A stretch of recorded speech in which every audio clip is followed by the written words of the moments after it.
அலைக்கும் வரஹ்மத்துல்லாஹி வபரகாத்துஹு. ஜக்காத் முக்கிய கடமையாகும்.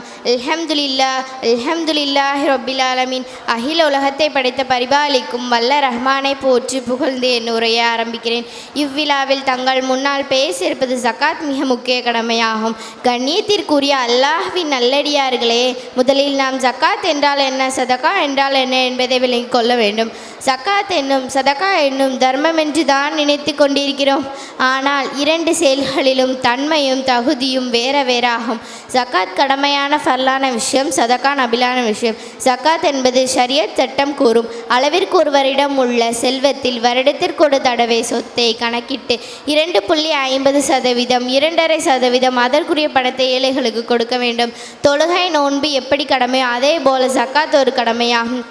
ஜக்காத் என்பது ஏழைகளுக்கு சொந்தமாக்கப்பட வேண்டும். சில ஜக்காத்தை பள்ளிவாசல் கட்டிட இது போன்ற ஜக்காத் சேராத காரியங்களுக்கு கொடுக்கின்றனர். இது மார்க்கம் அனுமதிக்காத செயல். ஜக்காத் சட்டங்களை உலமாக்களை அணுக்கி அறிந்து முறைப்படி நிறைவேற்ற வேண்டும். ஜக்காத் என்ற அரபு சொல்லுக்கு சுத்தப்படுத்துதல் என்று அர்த்தமாகும்.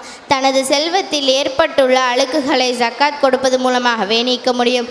அல்லாஹ் தன் திருமறையான் அருள்மறையில் கூறுகின்றான், எவர்கள் தங்கத்தையும் வெள்ளியும் சேகரித்து வைத்து கொண்டே அது அல்லாஹ்வின் பாதையில் செலவு செய்யாமல் இருக்கிறாரோ, நபியோ நீங்கள் துன்புறுத்தும் வேதனையை நற்செய்தியாக்கி கூறுங்கள். நரகத்தில் தங்கத்தையும் வெள்ளியையும் பழுக்கு காய்ச்சி அதை கொண்டு அவர்கள் நெற்றியிலும் விழாக்களிலும் சூடு போட்டு உங்களுக்காக நீங்கள் சேகரித்து வைத்திருந்ததை சுவைத்து பாருங்கள் என்று சொல்லப்படும். ஜக்காத் கொடுப்பதால் செல்வம் குறைந்துவிடும் என்று நினைக்கக்கூடாது. மாறாக ஜக்காத் கொடுக்காமல் இருந்தால் அந்த செல்வத்தில் கேடு உண்டாகும். ஜக்காத் கொடுப்பதால் மட்டுமே நாம் செல்வத்தை நாம் சுத்தப்படுத்த முடியும். ஜக்காத் கொடுக்காமல் சேர்த்து வைத்த செல்வம் நாளை மறுமையில் வழுக்கை தலையுடைய பாம்பாக நம் தாடைகளை கடித்து கொண்டு நான் தான் நீ சேர்த்து வைத்த செல்வம் என்று சொல்லும்.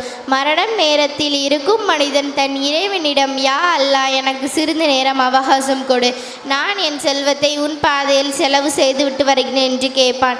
ஆனால் அல்லாஹ் அவனுக்கு அவகாசம் கொடுக்க மாட்டான். ஆனால் நாம் வாழ்ந்து கொண்டிருக்கும் ஒவ்வொரு நாளும் இறைவன் நமக்கு கொடுத்த அவகாசம். வாழும் போதே செல்வத்திற்கான ஜக்காத்தை கொடுத்து விட வேண்டும். நம் மரணம் எப்போது வரும் என்று நமக்கு தெரியாது. எனவே வல்ல ரஹ்மானை நாம் அனைவரையும் அவன் கொடுத்த செல்வத்திலிருந்து ஜக்காத்தை நிறைவேற்றி வாழும் நம்மக்களாக நாம் அனைவரையும் ஆக்கி அருள் புரிவானாக. ஆமீன் ஆமீன் அரபல் ஆலமீன். அஸ்ஸலாமு அலைக்கும் வரஹ்மத்துல்லாஹி வபரகாத்துஹு. வலைக்கும் அஸ்ஸலாம் வரஹ்மத்துல்லாஹி வபரகாத்துஹு.